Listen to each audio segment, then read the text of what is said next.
शामली जनपद के झिंझाना थाना क्षेत्र में पुलिस और 1 लाख रुपए के इनामी बदमाश के बीच हुई मुठभेड़ में कुख्यात अपराधी फुरकान मारा गया, जबकि मुठभेड़ के दौरान एक आरक्षी भी गंभीर रूप से घायल हो गया। कैराना पलायन प्रकरण में अहम भूमिका निभाने वाला और 1 लाख रुपए का इनामी बदमाश फुरकान कुख्यात मुकीम काला गैंग का सक्रिय सदस्य बताया जा रहा है। उसके खिलाफ हत्या, लूट, डकैती, रंगदारी और गैंगस्टर समेत 30 से अधिक संगीन मुकदमे उत्तर प्रदेश सहित कई राज्यों में दर्ज थे। पुलिस के अनुसार यह मुठभेड़ झिंझाना थाना क्षेत्र की अहमदगढ़ चौकी के पास हुई। शामली के झिंझाना थाना क्षेत्र स्थित अहमदगढ़ चौकी इलाके में पुलिस और बदमाशों के बीच हुई मुठभेड़ में 1 लाख रुपए के इनामी बदमाश फुरकान ढेर हो गया। फुरकान लंबे समय से पुलिस की वांछित सूची में शामिल था और उस पर 1 लाख रुपए का इनाम घोषित था। पुलिस के मुताबिक वह कुख्यात मुकीम काला गैंग का सक्रिय सदस्य था। उसका नाम कैराना के चर्चित 2 व्यापारी हत्याकांड में सामने आया था, जिसके बाद कैराना से व्यापारियों के पलायन का मामला प्रदेश ही नहीं बल्कि देश भर में चर्चा का विषय बना था। पुलिस रिकॉर्ड के अनुसार फुरकान रंगदारी, लूट, डकैती, हत्या जैसे गंभीर वारदातों में शामिल रहा। पुलिस के अनुसार फुरकान के खिलाफ उत्तर प्रदेश समेत विभिन्न राज्यों में 30 से अधिक आपराधिक मुकदमे दर्ज थे। इनमें हत्या, हत्या का प्रयास, डकैती, लूट, गैंगस्टर और अन्य गंभीर धाराओं के मामले शामिल हैं। मुठभेड़ के दौरान पुलिस की जवाबी कार्रवाई में फुरकान गंभीर रूप से घायल हो गया। उसे अस्पताल ले जाया गया, जहां चिकित्सकों ने मृत घोषित कर दिया। इस कार्रवाई के दौरान एक पुलिस आरक्षक भी गंभीर रूप से घायल हुआ, जिसे उपचार के लिए अस्पताल में भर्ती कराया गया। मौके से पुलिस ने एक 9mm की कार्बाइन, एक 9mm का पिस्टल, भारी मात्रा में कारतूस, खाली खोखे तथा कपड़ों से भरा एक बैग बरामद किया। घटना के बाद पूरे क्षेत्र में सघन तलाशी अभियान भी चलाया गया। पुलिस अधिकारियों का कहना है कि फुरकान के मारे जाने से मुकीम काला गैंग की गतिविधियों पर बड़ा असर पड़ेगा और क्षेत्र में संगठित अपराध पर प्रभावी अंकुश लगाने में मदद मिलेगी। गैंग से जुड़े अन्य अपराधियों की तलाश में पुलिस लगातार कामगिरी कर रही है। हाल के समय में शामली पुलिस द्वारा कई बड़े अपराधियों के खिलाफ कार्रवाई की गई है। पुलिस का कहना है कि अपराधियों के विरुद्ध अभियान आगे भी जारी रहेगा। वहीं स्थानीय स्तर पर कई लोग पुलिस की इन कार्रवाई की सराहना भी कर रहे हैं और अपराध नियंत्रण की दिशा में से एक महत्वपूर्ण कदम मान रहे हैं। 1 लाख का इनामी बदमाश मारा गया सर, क्या पूरा मामला?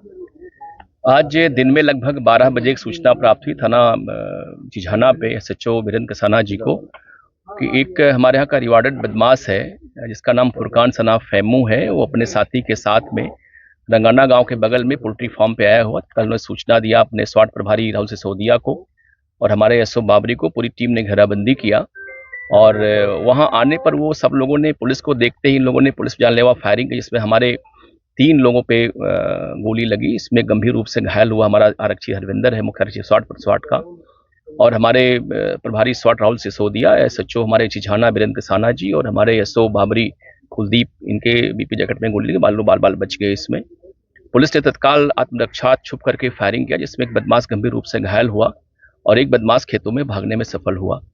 तत्काल हमारी पुलिस स्वयं भी अपने लोगों को उठा के CSC ऊन भिजवाई और जो घायल बदमाश था उसको उठा के लोगों ने CSC ऊन भिजवाया इलाज के लिए, जहां उसकी जेरे इलाज मौत हो गई है। जानकारी हुई कि वो बदमाश कुख्यात फुरकान पुत्र फैमू है और जिसपे लगभग 30 मुकदमे अभी हम लोग को ज्ञात हुए हैं और पहले से ही ये हमारे यहाँ 307 पुलिस मुठभेड़ और लूट में वांछित चल रहा था और इस पे जोड़ महोदय के द्वारा 1 लाख रुपए रिवार्ड घोषित किया गया था। आपको स्पष्ट कर दूं कि ये कन्विक्टेड अपराधी है, जिस 10 साल की सजा हो चुकी पहले से इसको, और ये 2014 में आपको ज्ञात ही होगा कि ये जो मुकीम काला गैंग था, फुरकान गैंग था, इन लोगों ने कैराना में कहर बरपा दिया था। इसमें 10 दिन के अंदर लोगों 3 व्यापारी की हत्या की रंगदारी मांगने के चक्कर में, और उसी के बाद कैराना से पलायन आरंभ हुआ था। इस मामले को बहुत ही जोर से उठाया गया था और इसके पश्चात माननीय मुख्यमंत्री महोदय जब सत्ता में आए तो उनको यहाँ आना पड़ा था। वो परिवार में गए भी थे और इसके बाद पलायन यहाँ रुका था। एक बड़ा अपराधी हमारे जनपद में बचा हुआ था ये।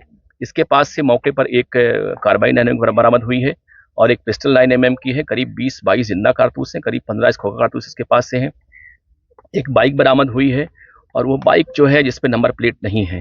तो एक बड़ा कुख्यात अपराधी है और आपको बता दूं कि 13 अगस्त को ये सरेआम कराना के चौक बाजार जाकर के इसने विनोद नाम के व्यापारी को गोली मारी, जिसकी मौत हो गई थी और तब से ही इसमें पलायन आरंभ हुआ था। तो एक बड़ी उपलब्धि हमारी पुलिस टीम की है। ये रहता नहीं था यहाँ पे, इसका जो स्टेइंग एरिया था वो पंजाब था, हरियाणा था, उत्तराखंड था, बीच बीच में आता रहता था ये और क्राइम करके चला जाता था ये। सर आज यहाँ पहुंचा है सर, कितने कारतूस कितने राउंड गोलियां चली सर, और क्या करने आया था सर ये? बेसिकली ये हमें लगता है कि जो मैंने आपसे कहा कि बीच बीच में आता रहता था ये, अपने टारगेट को ढूंढने आता टारगेट को लेकर के ये। तो आज ये रंगाना गांव में आया था, क्योंकि इसका ऑपरेशन का एरिया भी ये था ये, और तभी जानकारी हमारे एसएचओ को यहाँ से सूचना किसी ने फोन पे दे दिया और जानकारी एसएचओ को थी भी कि एक बड़ा बदमाश है, तो पूरी टीम को उन्होंने अलर्ट किया। हमारी टीम यहाँ पे आई और इसने करीब पुलिस पे 5 या 6 राउंड फायरिंग किया जानलेवा इसने, और पुलिस की फायरिंग में गंभीर रूप से घायल, जहाँ की मौत हो गई है ये। तो ये किसी घटना को करने के लिए यहाँ पे आया था या कोई प्लानिंग करने यहाँ पे आया था। ये एक बड़ा बदमाश है ये, और मुझे लगता कि ये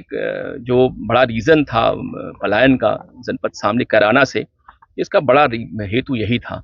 तो कोई पुलिसकर्मी को किसी प्रकार की जी बिल्कुल, हमारा एक मुख्य आरक्षी है स्वाट का हरविंदर, वो गंभीर रूप से घायल है, उसके पेट में गोली लगी है, लेकिन इसमें एडमिट है अस्पताल में, वो ठीक चल रहा है। और इसकी फायरिंग में हमारे 3 जो है 2 एसएचओ बाबरी और रिझाना, प्रभारी स्वाट, बाल बच्चे, उनकी भी गोली लगी हुई है इनके, और शेष तो हमारे यहाँ ठीक है। अभी डिटेल हम करके आपको और इसमें बताएंगे। किसी मामले में इसको शायद सजा भी हुई थी कोर्ट के? जी बिल्कुल, मैंने बताया आपको कि ये ऑलरेडी ये कन्विक्टेड अपराधी है, ये इसको 10 साल सजा कोर्ट से हो चुकी है ये।